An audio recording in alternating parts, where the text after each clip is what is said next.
Selamat pagi, kita bersama lagi dalam Ruang Bicara yang dibawakan kepada anda tentunya di Bernama TV, dan hari ini juga kita memilih satu lagi topik yang saya kira cukup penting sebenarnya untuk kita sembang-sembang bersama dengan dua tetamu melalui kemudahan Skype. Baiklah, topik yang kita pilih hari ini di Ruang Bicara ialah PKP 3.0, Survival Anak Seni.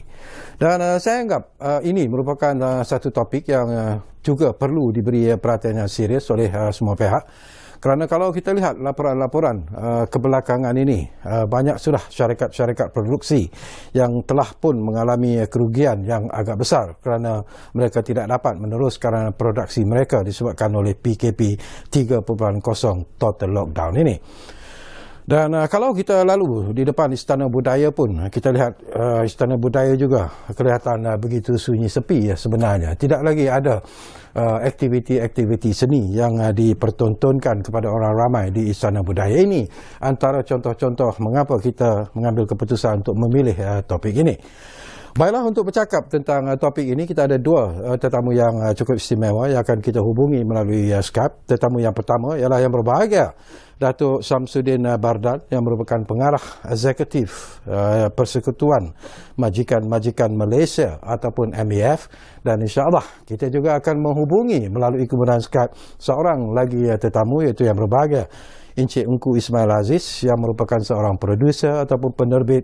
Beliau juga merupakan seorang pengarah dan beliau juga merupakan seorang pelakon yang tentunya tepat untuk bercakap tentang isu ini. Baiklah, kita hubungi dulu yang berbahagia, Datuk Samsudin Bardan. Mungkin sudah pun ada di talian Skype kita ketika ini. Assalamualaikum, Datuk. Waalaikumsalam, Tuan Sarkawi. Datuk dapat dengar suara saya dengan jelas tu ya? Alhamdulillah. Alhamdulillah. Baik, Datuk, ini sesuatu yang jarang diperkatakan, Datuk. Dan saya tahu Datuk Samsudin Bardan lebih banyak menumpukan perhatian kepada masalah yang dihadapi oleh mereka yang terlibat dalam sektor ekonomi, terutamanya golongan PKS dan sebagainya. Tetapi anak-anak seni juga sebenarnya, Datuk, menghadapi masalah yang sama sebenarnya. Mereka juga terperangkap dalam apa yang kita panggil sebagai PKP 3.0 total lockdown ini. Jadi mungkin apakah Datuk melihat bahawa impak ataupun kesan PKP 3.0 kepada kegiatan ataupun survival anak seni juga sebenarnya perlu diberi perhatian yang serius oleh kerajaan khususnya, Datuk?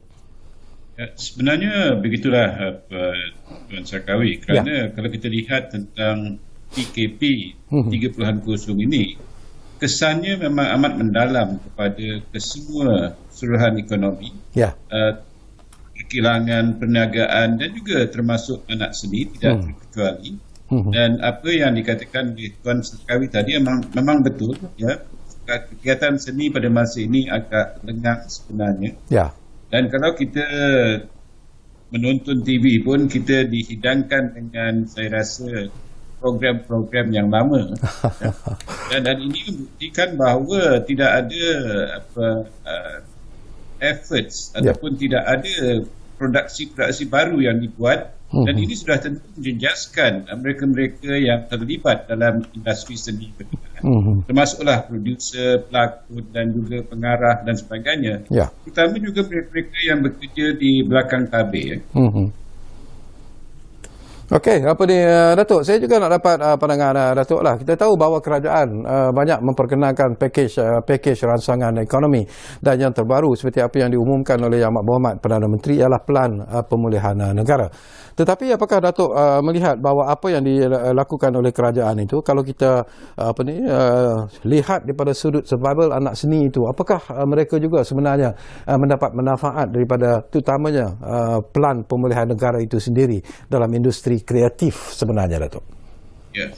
Sebenarnya kalau kita lihat tentang Pelan Pemulihan Ekonomi itu, dia merancang bagaimana kita sebagai sebuah negara, termasuklah perniagaan dan juga mereka-mereka yang terlibat dalam industri, supaya kita dapat keluar daripada keadaan COVID-19 ini dengan lebih teratur. Bermakna kita ada 4 peringkat yang telah dijalankan di situ, yang telah dirancangkan di situ. Ya. Dan kita sebenarnya berharap agar bila kita dapat mengikuti segala prosedur yang dinyatakan dalam pelan berkenaan, nanti kita akan dapat keluar daripada keadaan pandemik ini dengan lebih teratur. Tetapi kalau kita lihat tentang pelan pemulihan ekonomi itu sendiri, dia tidak sebenarnya mengatakan apakah dia rangsangan ekonomi berkenaan, dan saya percaya pihak kerajaan akan umumkan sedikit waktu lagi tentang apakah tambahan rangsangan ekonomi yang akan diberikan selepas kerajaan membentukkan lebih pada 40 bilion ringgit untuk menolong industri-industri berkenaan.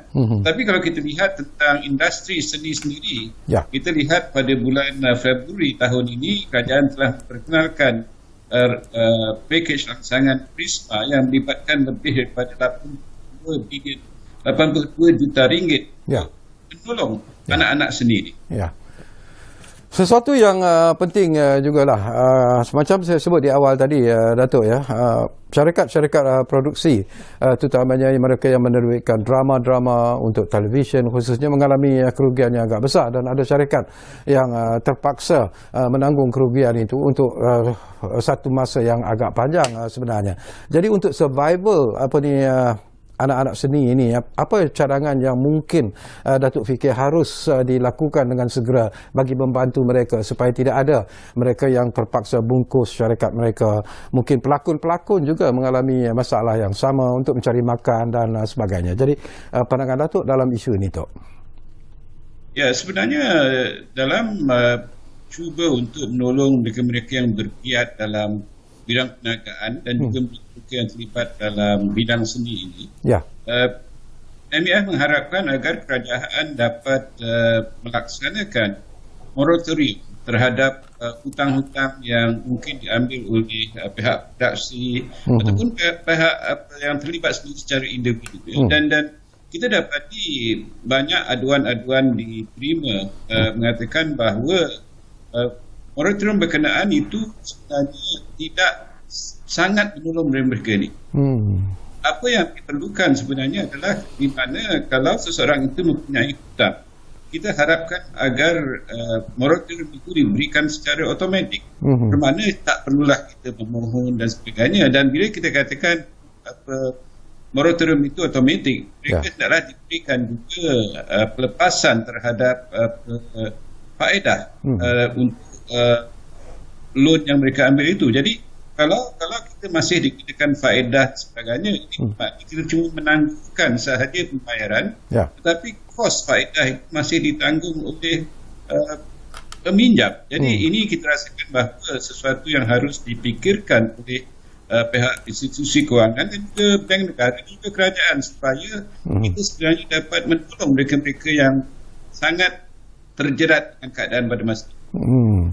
Sesuatu yang penting dan menarik juga barangkali kita juga nak dapat pandangan Datuk lah, selain daripada apa yang Datuk sebut tentang moratorium, mungkin satu lagi isu yang penting juga difikirkan secara serius, Datuk, ialah tentang peranan yang mungkin boleh dimainkan oleh Finas, kerana sebenarnya anak-anak seni, terutamanya mereka yang terlibat dalam produksi, pengarah, baik pelakon, apakah Finas itu sendiri mungkin perlu melihat survival anak seni ini sebagai satu isu yang cukup penting sebenarnya, dan mungkin juga boleh mencari satu jalan keluar yang lebih menggembirakan mereka yang terlibat dalam sebagai anak seni ini dalam produksi-produksi. Saya melihat Finas sebagai satu wadah di mana penggiat seni ini akan dapat mendapat pertolongan daripada Finas sendiri. Kerana mereka dilihat sebagai payung yang besar untuk anak-anak seni, dan seharusnya lah Finas saya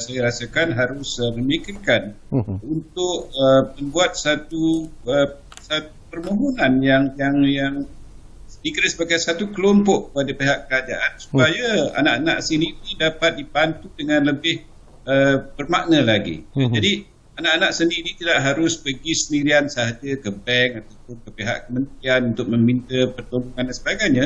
Dan adalah lebih elok kalau bantuan-bantuan ini disalurkan melalui badan induk berkenaan.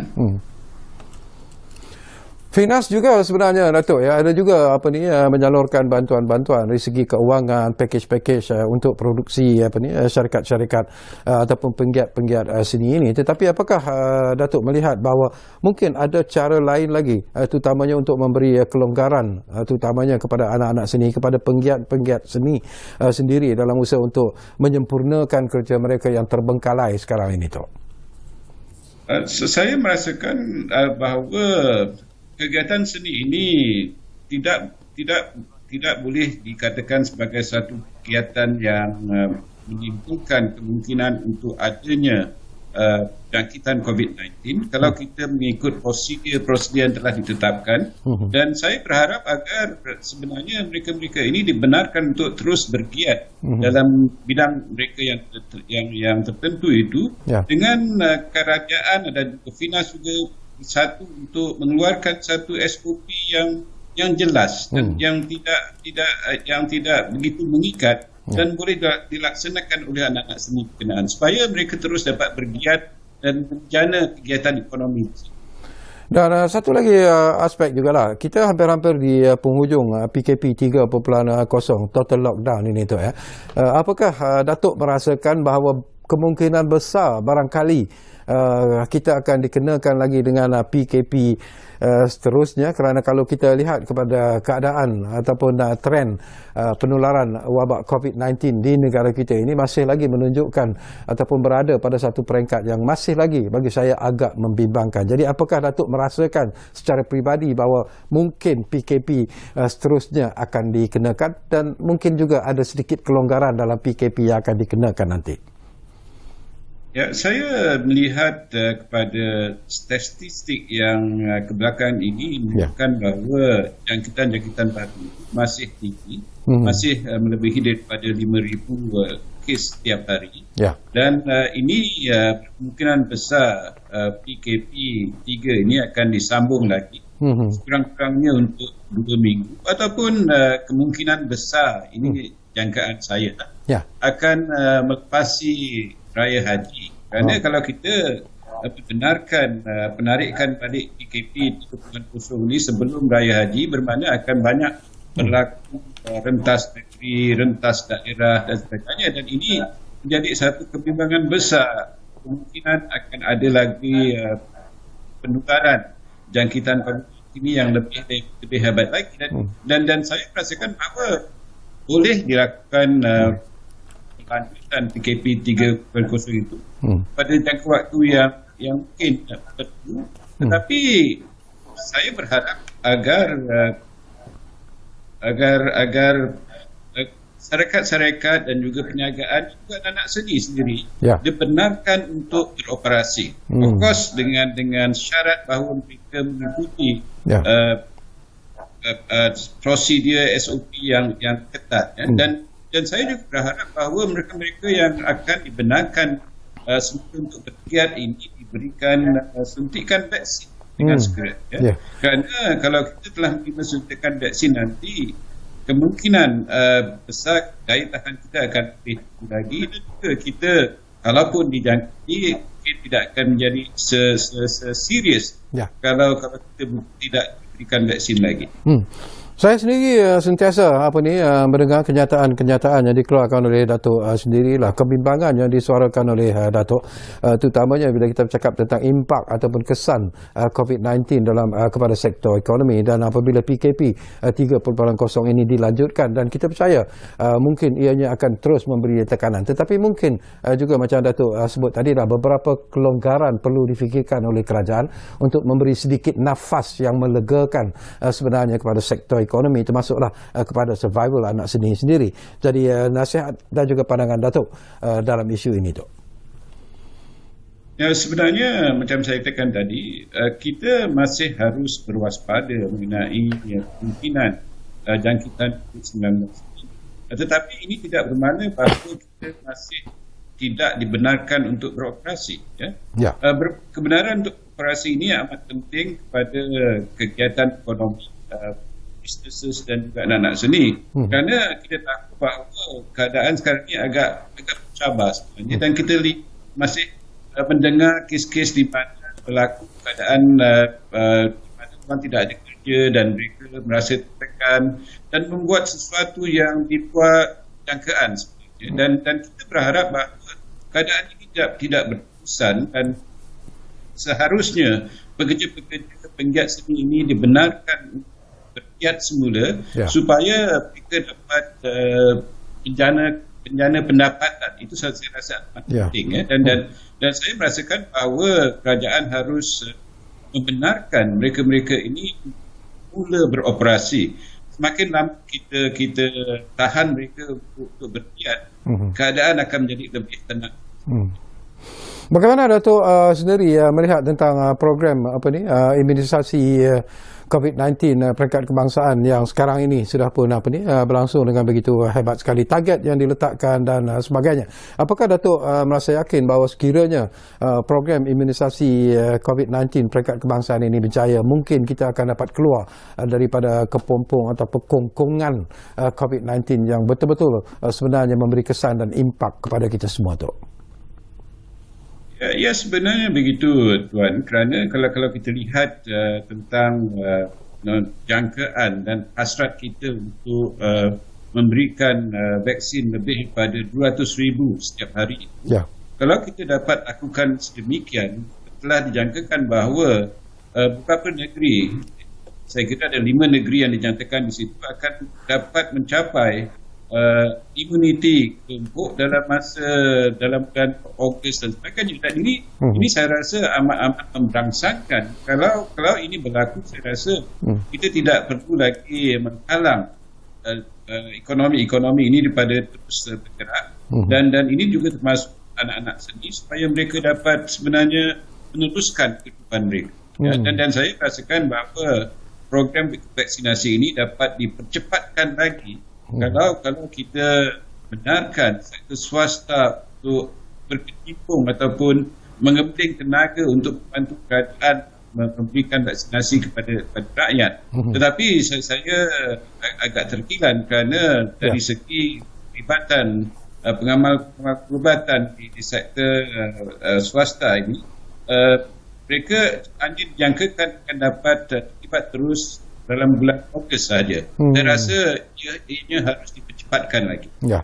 Apakah soalan yang terakhirlah sebelum kita berpisah tu ya, sudah ada suara-suara di luar sana yang diwar-warkan bahawa pandemik COVID-19 ini akan menjadi bukan lagi pandemik tetapi sebagai epidemik. Artinya ianya akan lebih mudah menjangkiti seseorang jika dibandingkan dengan pandemik, walaupun kita sudah pun menerima suntikan vaksin dan sebagainya. Apakah ini juga isu yang perlu dilihat secara serius oleh rakyat Malaysia secara keseluruhannya, tu?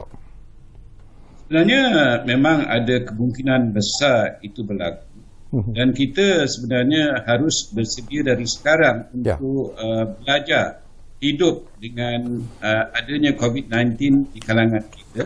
Dan ini bermakna kita tidak harus leka, kita harus sentiasa mengikuti SOP yang telah dikeluarkan oleh pihak berwajib dan kita harus tidak leka sebenarnya kerana kelekaan berkenaan itu mungkin akan memakan diri kita sendiri. Jadi kalau kita sentiasa berwaspada dan kita sebenarnya telah diberikan vaksin dan kita ikut SOP dengan ketat, saya rasa insya-Allah kita akan dapat menangani isu ini dengan berjaya. Baik, terima kasih banyak-banyak kepada yang bahagia Datuk Syamsuddin Bardan kerana sudi bersama dengan kita di ruang bicara ini, dan banyak jugalah yang saya perolehi sebenarnya daripada apa yang Datuk Syamsuddin Bardan sebut, dan insyaAllah barangkali Datuk di masa-masa akan datang kita akan sembang-sembang lagi berkaitan dengan isu-isu ekonomi khususnya. Jadi kami sekali lagi mengucapkan setinggi terima kasih atas kesudian Datuk Syamsuddin Bardan untuk bersama kita di ruang bicara ini. Baiklah. Terima kasih kembali Tuan Syakabi. Terima kasih. Terima kasih. Kita jumpa lagi kerana kita akan berehat buat seketika, dan kembali nanti insyaAllah kita akan hubungi penerbit, pengarah dan pelakon untuk bercakap tentang PKP 3.0 Survival Anak Seni. Jumpa lagi.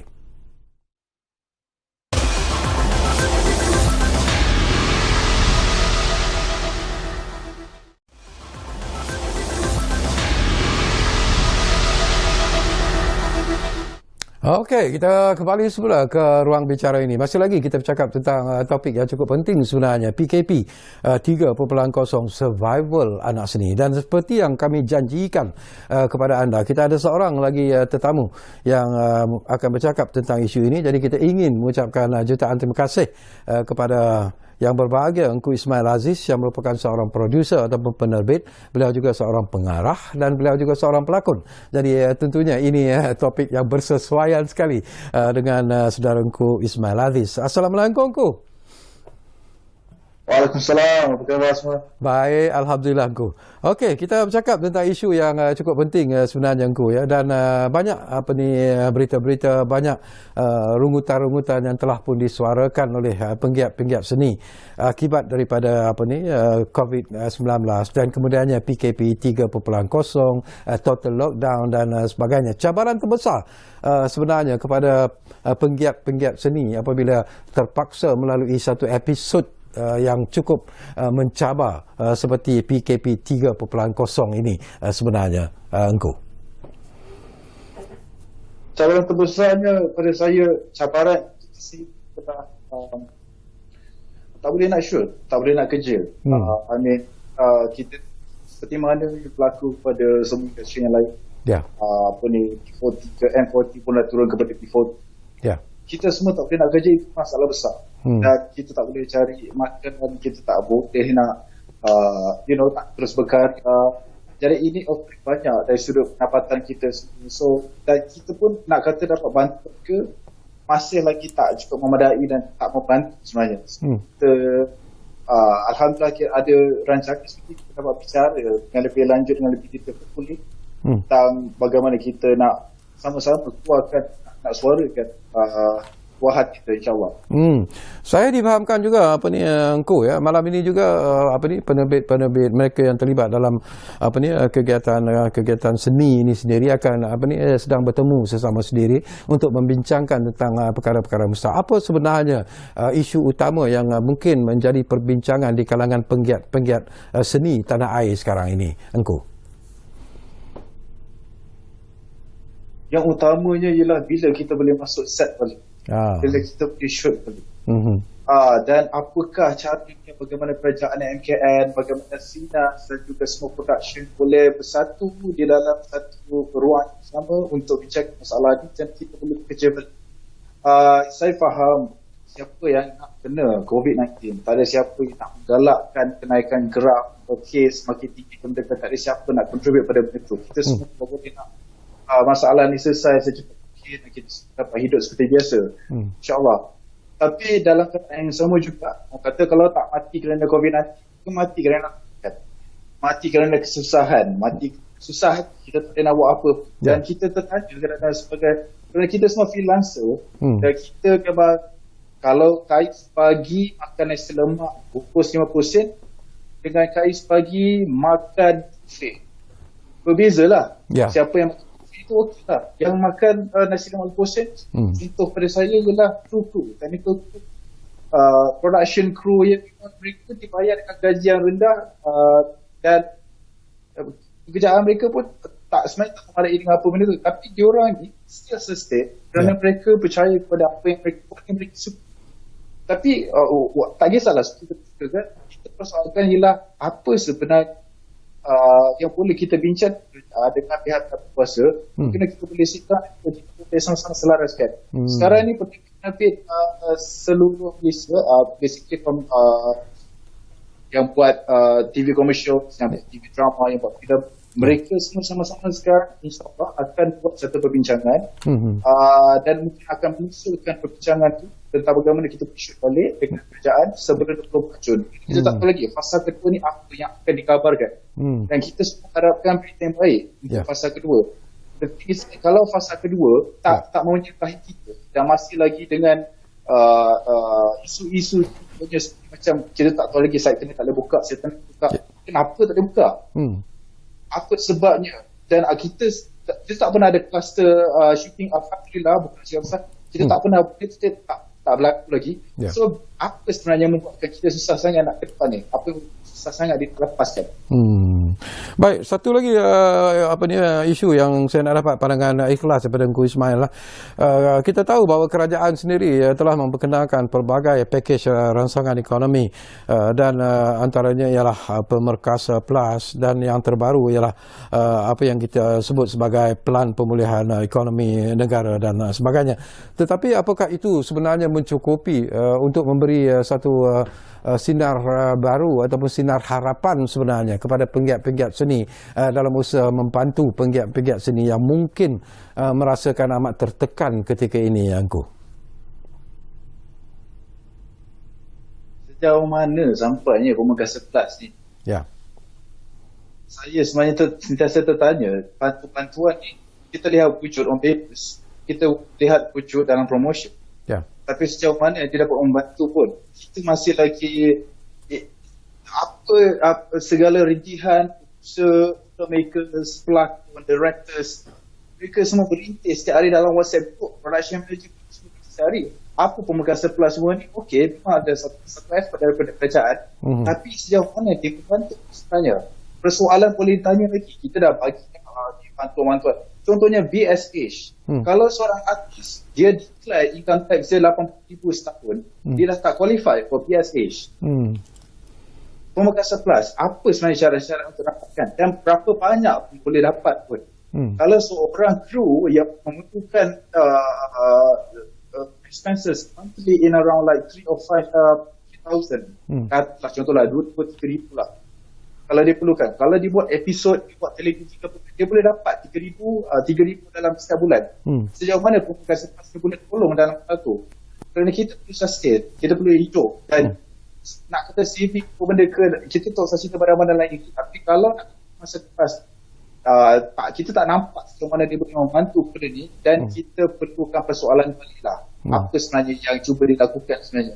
Dan kita nakkan satu strategi yang betul-betul efektif daripada kerajaan pada eksekutif secara menyeluruh. Dia bukan sekadar bantuan yes, tapi bagaimana pula dengan inisiatif untuk bagi kita kembali bekerja. Ini isu lain. Bantuan isu lain. Kita juga nak dapat pandangan Engku Ismail juga lah. Tadi semasa saya berbual dengan Datuk Samsudin Bardan, dia juga menyentuh tentang mungkin kerajaan juga perlu melihat semula tentang moratorium ataupun pinjaman-pinjaman bank ini, kerana banyak syarikat-syarikat produksi yang menggunakan ataupun meminjam daripada bank untuk produksi mereka. Jadi apakah ini juga mungkin sekiranya dilaksanakan moratorium ini mungkin dapat membantu production houses sebenarnya untuk berhadapan dengan situasi yang begitu terhimpit sekarang ini, Tuan? Yes, ini lagi satu moratorium. Macam gini sebenarnya, of course kita perlukan moratorium pada waktu kita tak boleh nak kerja, kita tak boleh nak bayar high purchase kita, house loan, whatever, dan juga agensi yang untuk hutang yang dia hire oleh bank, pasal dia nak bayar, mereka masih berjalan. Dan tak pasal kita ada additional pressure yang memang sepatutnya pada waktu ni tak perlu. Bukan je kita tak nak bayar, kita tak boleh nak bayar. Seorang apa akan benda tu semua kena bagi orang faham. Moratorium, kalau tak nak automatic, at least bagi cara yang berefektif bagaimana kita nak dapatkan moratorium tu. Ada bank, ini daripada apa yang dibicarakan beberapa production manager. Ada bank, memang dia offer, tapi sampai sekarang daripada 3 Jun sampai 3 Jun awal tu, PM kita announce, sampai ke sekarang masih lagi tak memberi apa-apa feedback tentang moratorium lepas. So macam mana ni? So kita pening juga sebenarnya. Itu baru cerita high purchase, tak cerita personal loan. Kalau ada production yang memang pakai loan, ada production pakai duit, ada production pakai funder, ada production pakai investor. So yang pakai bank ni, bank tak akan cari tak. Kalau funder tu boleh nego lagi lah. Dia, dan saya tak faham juga in terms of kalau nak kata bank atau saya faham sebenarnya dalam keadaan ujian sekarang. Tapi moratorium tu bukannya kita tak akan bayar, kita cuma dia anjatkan pada waktu yang lain. Ada bank buat bullet payment di mana tempoh matang habis saja, semuanya harus dibayar secelepu. maksudnya interest tu dibayar pada lepas habis tengok mata dia tak dalam untuk okay, fine, that is one initiative dan mungkin awak dia laksanakan dengan baik dan membantu. Memang agak kita yang rugi. Pembayar, yang peminjam yang rugi sebenarnya satu bank rugi. Dan persoalan sekarang ni kerajaan kalau tak nak, kalau itulah cara bank, then okey lah, tapi laksanakan sebaik mungkin lah. Kalau nak kata kejap ada, kejap kena lambat, tak bagi payment lagi, where are we going with this? Okey, Engku, kita akan berehat dulu buat seketika. Engku terus kekal di mana Engku berada sekarang ini. Don't go anywhere, kerana kita akan sembang lagi berkaitan dengan isu ini selepas kita berehat hanya buat seketika. Kita jumpa lagi selepas ini.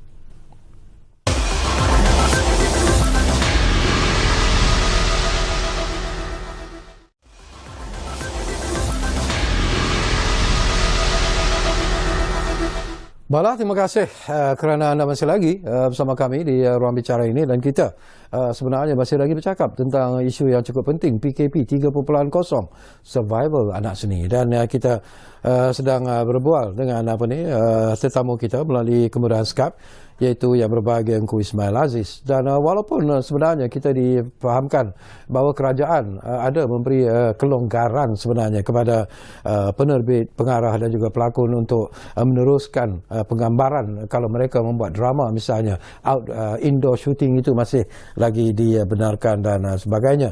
Tetapi mungkin ini memberikan masalah sebenarnya kepada penerbit terutamanya dan juga kepada pengarah, dan kerana mereka ingin memberikan sesuatu yang bersesuaian dengan kehendak skrip itu sendiri. Jadi inilah masalah yang sering dibangkitkan, dan kita pun tahu, macam saya sebut di awal tadi, sudah pun mula penerbit drama sebagai satu contoh menyuarakan masalah yang mereka hadapi sekarang ini.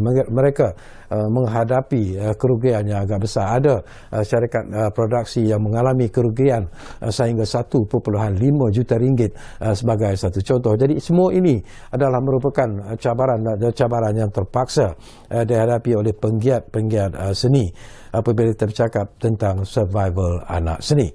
Baiklah, mungkin Engku Ismail Aziz sudah pun ada di kemudahan Skype kita semula.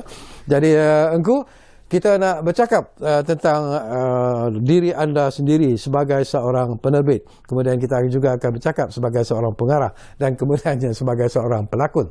Tetapi sebagai penerbit, apa masalah besar yang sedang anda hadapi sekarang ini apabila mematuhi PKP 3.0 ini?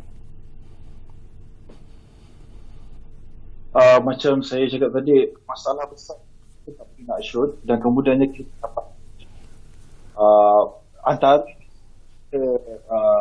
sepak terajak dalam industri kreatif ni dan perfilmannya, kita bayarannya ikut kepada waktunya agak lambat. Contohnya kita siap kerja, kalau kita nak buat 20 episod, 20 episod 2 bulan lebih nak siap. Mereka 3 bulan, sebulan lebih baru nak dapat payment. Sekarang ni katakanlah kalau kita berasa PKP, bulan Julai pun masih PKP, tak boleh nak shoot lagi. Kemudiannya kalau kita nak start shoot, 4 bulan lagi baru producer boleh dapat payment. Lama tu, pelakon dah dapat dulu. Habis start je PKP, habis PKP kita boleh masuk set dan kita dah dapat payment kita dah. Pelakon shooting telemovie episode first 30%, selepas habis 40% progress dapat another lagi 30%, kemudiannya terus sampai ke, tapi producer kena tunggu lama. Jadi macam sebab tu kita tengok kadang-kadang producer sentiasa kata cepat shoot. Dan kita pula rasa nak berkarya ni. Bagi yang buat kerja, pengarah, pelakon, dia nak berkarya. Producer kata cepat. Sebabnya dia nak dia punya payment datang selepas. So it's unfair. Dalam keadaan macam itu, kita terpaksa producer kena terpaksa menghadap pelakon dengan tak ada cara lain lagi. Nak kata macam nak kata mana-mana channel station pun last payment ke ada boleh dapat lah halfway, dapat set kita 20-40. Tapi still kita masih lagi paling teruk terjejas lah. Producer memang itulah akibat dia. Tapi walaupun nak kata bayaran lebih, kadang-kadang artis yang leading mendapat bayaran dia lebih daripada untuk seorang producer. Wow. So ini something boleh nobody Tak ada siapa pun patut tahu. Tapi ya. Saya dapat pandangan Engku jugalah. Kerajaan memberi kelonggaran sebenarnya. Kalau saya tak betul, Engku boleh betulkanlah. Kerajaan membenarkan sebenarnya iaitu untuk mengadakan penggambaran indoor secara dalam set dan sebagainya. Apakah itu sebenarnya juga sekurang-kurangnya membantu penggiat-penggiat seni, terutamanya penerbit, producers dalam menyiapkan projek mereka? Dia membantu kepada jenis hiburan yang awak nak buat. Kalau awak buat MC macam rancangan talk show ataupun MLM, Archala Omega, so itu ikut daripada sisi lain. So benda-benda gitu tak apalah, tak ada masalah. Kita masih boleh buat. Mereka cuma perlukan time untuk rehearsal. Mungkin rehearsal tu antara sesama mereka tu mungkin ada masalah sikit sebabnya dia membabitkan nak kena jumpa orang daripada tempat lain untuk jumpa satu tempat. Mungkin itu satu masalah sedikit lah. Tapi bagi mereka yang buat television movie, mereka yang buat drama episode, yang mana rata-rata most of the shooting location ialah di rumah bangku. Drama Melayu biasa kan, drama bangku besar, di office besar, di taman, di shopping mall, di cafe teriak, di restoran. Semua membabitkan kawasan-kawasan luas studio. Dan kita sebagai kita ambil bahawa itu semua ialah studio kita. Shooting set ialah studio kita. Asalnya pada waktu PKP selepas PKP 2.0, kita dapat keizinan daripada MKN, surat kepada Finas bahawa shooting boleh disamakan shooting dalam studio saja. Dalam studio maksudnya ialah kalau awak shooting dalam rumah, dalam kafe, restoran ke selain bukan macam shopping mall atau pergi jalan ke boleh. Boleh shooting.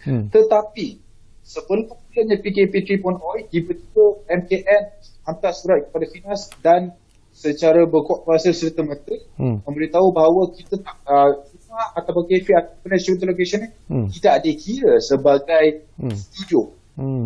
Kalau bukan MCP, that means no shooting. Kalau itu masalah yang dihadapi Engku, apakah pengalaman Engku sendirilah sebagai seorang penerbit, sebagai seorang pengarah, apakah the whole sebahagian besar daripada skrip yang asal itu perlu dirombak semula untuk sesuaikan dengan kehendak SOP yang ditetapkan dalam PKP itu sendiri, dan itu pun satu cabaran yang besar sebenarnya Engku ya? Ya, Alhamdulillah, thank you so much for asking me that. Sebabnya itu masalah sebagai seorang pengarah lah. Lakon itu dia. Tapi kalau lakon yang betul-betul dia akan rasa fresh juga lah. Mana yang seperti dia buat. Contohnya scene tu perlukan ada di pantai, tak boleh shoot kat pantai. Kerana sebelum ni scene ni dia dah cakap dah, aku jumpa dia dekat pantai. Scene lain pun dah cakap kat pantai. Bila kena shoot kat pantai, tak boleh shoot kat pantai. So kita terpaksa editing pun dah kena ubah. Ataupun kita kena reshoot balik scene tersebut, which is memang tak akan jadi kot. So dalam keadaan director main peranan besar untuk jadi extra kreatif, spontan untuk mengubah balik semua tu. Dia kalau setakat macam kafe, dia jumpa dekat kafe, dia ceritakan masalah dia. Heroin jumpa dengan supporting actress, dia jumpa dekat kafe dan dia menceritakan tentang masalah dia. Tu boleh ubah kepada kat rumah lah. Untuk kat depan rumah ke, kat kapak ke apa, benda-benda situ. Tapi kalau kita dengan macam pantai tadi, dia akan jadi masalah besar. Saya hampir saja recent work saya buat single dalam ketiga, dan waktu tu kita kena shoot Langkawi, di mana heroin kena kidnap di pulau.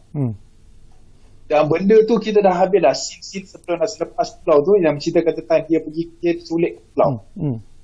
Dan tiba-tiba masa PKP tu pun producer mencadangkan, tak suruh mencadangkan, boleh tak buka kita curi dalam hutan, which is lain, berbeza langsung. Dia culik ke dalam hutan, bagaimana kita nak selesaikan dengan faktor-faktor lain.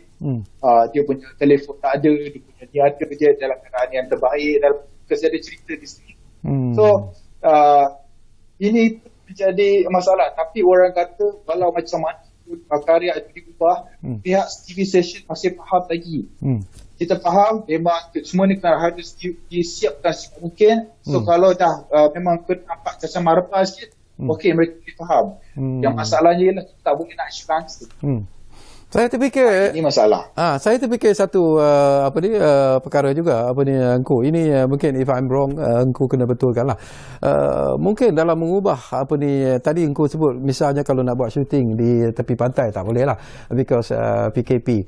Tetapi kalau kita lihat di barat misalnya, mereka menggunakan what we call the green screen itu, di mana mungkin boleh dibuat di studio tetapi seolah-olah berada di tepi pantai dan sebagainya. Dan the green screen ini memang digunakan dengan begitu meluas sekali, terutamanya untuk filem-filem Hollywood, Bollywood dan mungkin Hong Kong juga menggunakan teknik yang sama. Jadi apakah pihak the local production boleh memikirkan perkara-perkara seperti ini secara serius?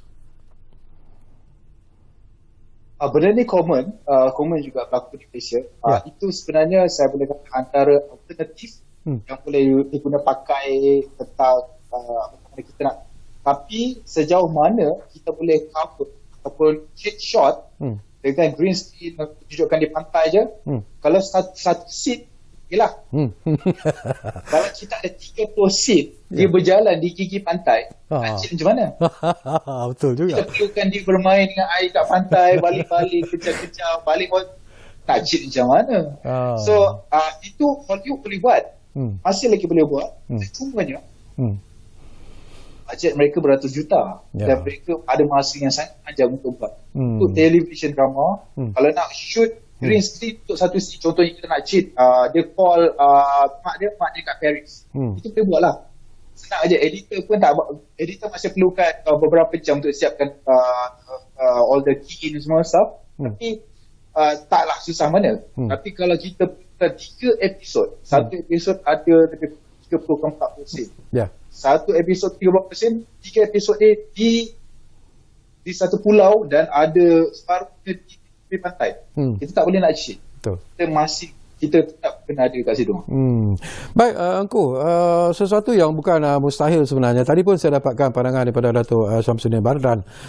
PKP 3.0 ini tidak mustahil sebenarnya untuk dilanjutkan kalau kita lihat kepada situasi kes COVID-19 ketika ini. Jadi kalaulah ianya menjadi realiti, kenyataan bahawa PKP 3.0 ini dilanjutkan, harapan daripada anda sendiri sebagai seorang penggiat seni, apa yang anda harapkan sebenarnya? Apa kelonggaran yang ingin saudara lihat di sekurang-kurangnya diberikan oleh kerajaan kalau PKP 3.0 ini dilanjutkan?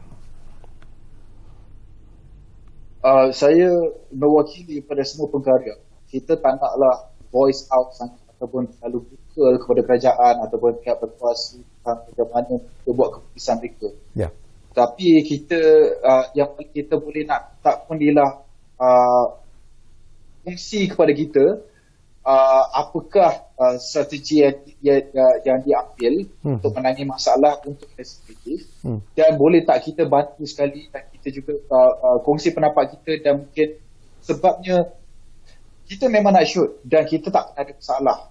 Ada juga kes-kes director kena saman kerana shooting kat JT waktu PKP ke apa-apa. Tapi itu tak adalah jadi masalah besar. Sepatutnya semua okey saja. Dan kita tak pernah ada cluster shooting site wonder. So kita mengharapkan sebenarnya ialah MKN boleh sit down dengan Fina saja ke beberapa production yang top notch punya producer kita bincang macam mana kita boleh, bukan saja TV content, TV drama, hiburan TV drama terpaksa repeat, channel station terpaksa repeat cerita yang sama sebab KB. Tapi pada waktu yang sama juga commercial, corporate video, filem untuk OTT over the top, meaning online platform, semua ni terkantas. Dan ini juga sebenarnya makan ini juga satu provision kepada ekonomi yang agak besar, 6 digit, 7 digit juga. So why not, why is it macam kita tak boleh duduk macam sama-sama dan juga kita sama-sama bincang. Dan kata kalau tak boleh, kenapa tak boleh? Boleh tak kita suggestkan macam mana kita boleh kerjasama, semua selamat, semua masih boleh lagi buat. Janji boleh. janji boleh masuk kerja. Kalau kita lihat daripada apa yang sedang berlaku sekarang, terutamanya di Barat, kalau kita lihat ambil sukan lah, Euro yang sedang berlangsung, kejuaraan Euro yang sedang berlangsung sekarang ini, mereka sudah pun membenarkan penonton-penonton datang ke stadium. Jadi mungkin juga ini perlu difikirkan secara serius juga oleh MKN agaknya lah, untuk membenarkan penonton-penonton dalam jumlah yang terhad, misalnya boleh berada di Istana Budaya misalnya, untuk melihat persembahan-persembahan yang akan dilakukan di Istana Budaya. Apakah anda setuju bahawa ini juga mungkin sesuatu yang boleh difikirkan secara serius oleh pihak kerajaan dalam usaha untuk memberi nafas kepada penggiat-penggiat seni di negara kita? Jujurnya, ini perempat pribadi. Tadi saya cukup cakap sebagai filmmaker secara menyeluruh. Pada saya kalau nak tuntut bola tu tak consider as essentials, so macam kita fokus kepada apa yang boleh menjana pendapatan, apa yang boleh menjana kepada ni. Kalau pergi Istana Budaya ramai-ramai, dibayar, mungkin kalau rasa macam kalau full house, tapi sekarang ni nak full house Istana Budaya pun tak boleh. Tak boleh. Ada jarak kita. So kalau itu pun okey, tapi pada saya itu secondary, tertiary isu pun. Yang first kali ialah macam mana kita nak dapatkan seorang dapat kerja sama, dapat masuk balik kerja, juga seorang dapat balik pendapatan mereka untuk settlekan hutang ke ke. So dia saya rasa itu lebih should be the main concern. Tapi kalau nak bincang bagaimana kita ni, boleh juga sebenarnya. Why not? Kita pun nak lepak mamak Euro dengan kawan-kawan. Boleh kita bagi. Kan? Ambil lah macam kita dah miss out banyak tu. Yang tahu je Ronaldo sekarang top scorer. Anyway. So pada isu kita, saya rasa macam there will be it. Dan juga kita rakyat ialah salahkan kerajaan saja. Kan sebenarnya ini kita sendiri. Betul. California dah boleh shooting semua dekat California, dan dia announce tak payah pakai mask. Dubai begitu juga. Why? Sebab rakyat mereka patuh. Rakyat mereka ikut, rakyat mereka setuju, rakyat mereka supporting. So kenapa kita ni tak situ? Dan kerajaan dalam keadaan nak dengar kata rakyat, mendengar kata netizen, kata rakyat adalah dua perkara berbeza. So make sure dia teliti dengan baik. Okey, kita di penghujung, tak banyak lagi masa yang tinggal Angku. Ikhlasnya mungkin ialah tadi kita sebut tentang apa yang perlu dilihat oleh MKN dan sebagainya, tetapi mungkin Finas juga perlu melihat semula, meneliti semula situasi yang sedia ada sekarang ini, dan mungkin juga Finas sebagai payung kepada penggiat-penggiat seni di negara kita ini boleh memainkan peranan yang lebih efektif sebenarnya dalam usaha untuk membantu penggiat-penggiat seni demi survival anak seni di negara kita.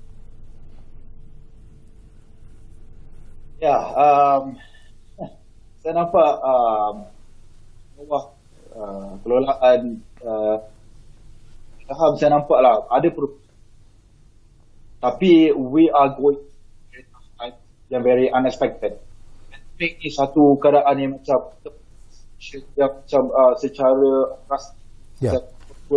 kita tak tahu sebenarnya, no professional nak handle pandemik ni.